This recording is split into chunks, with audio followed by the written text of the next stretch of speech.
CM Siddaramaiah ಮತ್ತು DCM DK Shivakumar breakfast meeting ವಿಚಾರಕ್ಕೆ ಸಂಬಂಧಪಟ್ಟಂತೆ ಪ್ರತಿಕ್ರಿಯೆ ಕೊಟ್ಟಂತ ಲೋಕೋಪಯೋಗಿ ಸಚಿವ ಸತೀಶ್ ಜಾರಕಿಹೊಳಿ ಏನೇ ಮಾತುಕತೆ ಆದರೂ ಕೂಡ ಅಂತಿಮವಾಗಿ ದೆಹಲಿಗೆ ಹೋಗಬೇಕು ಎಂದರು. ಮಾಧ್ಯಮಗಳ ಜೊತೆ ಇಂದು ಮಾತನಾಡಿದಂತ ಸಚಿವ ಸತೀಶ್ ಜಾರಕಿಹೊಳಿ ಇವರ ಹಂತದಲ್ಲಿ ಮುಗಿದಿದೆ, ಹೈಕಮಾಂಡ್ ನಿರ್ದೇಶನದ ಮೇರೆಗೆ ಮೀಟಿಂಗ್ ಮಾಡಿದ್ದಾರೆ. ಅವರಿಬ್ಬರ ಹೇಳಿಕೆಯಿಂದ ಗೊಂದಲ ಸರಿಯಾಗಬೇಕು. ಬ್ರೇಕ್ಫಾಸ್ಟ್ ಮೀಟಿಂಗ್ ಒಳ್ಳೆಯ ಬೆಳವಣಿಗೆ, ಕೊನೆಗೆ ಇತ್ಯರ್ಥ ಆಗಿದೆ ಅನ್ನೋದೇ ಸಮಾಧಾನ.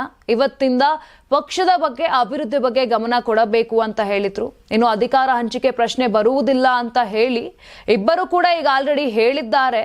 ಅವ್ರು ಹೇಳಿದ್ಮೇಲೆ ಇನ್ನೇನಿದೆ, ಮುಗೀತು ಎಂದರ್ಥ ಅಂತ ಹೇಳಿದ್ರು.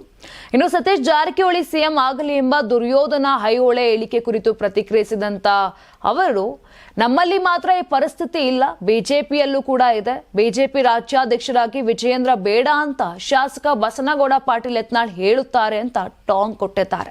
ನೀವು ಸಣ್ಣ ಆಗ್ಬೇಕಲ್ವಾ, ಅದು ಒಂದು ಉತ್ತಮ ಆಹಾರದಿಂದ ಸಣ್ಣ ಆಗ್ಬೇಕಲ್ವಾ. ಪ್ರತಿದಿನ ನಮ್ಮ ಜೀನಿ ಸ್ಲಿಮ್ ನ ಯೂಸ್ ಮಾಡಿ ಯಾವುದೇ ಸೈಡ್ ಎಫೆಕ್ಟ್ ಇಲ್ದಂಗೆ ನೀವು ಸಣ್ಣ ಆಗ್ತೀರಾ. ನಿಮಗೆ ಮಾಧ್ಯಮದಲ್ಲಿ ಕೆಲಸ ಮಾಡುವ ಆಸಕ್ತಿ ಇದೆಯಾ? ಹಾಗಾದ್ರೆ ಕರ್ನಾಟಕ ಟಿವಿ ಡಿಜಿಟಲ್ ಮೀಡಿಯಾದಲ್ಲಿದೆ ನಿಮಗೆ ಒಳ್ಳೆಯ ಅವಕಾಶ.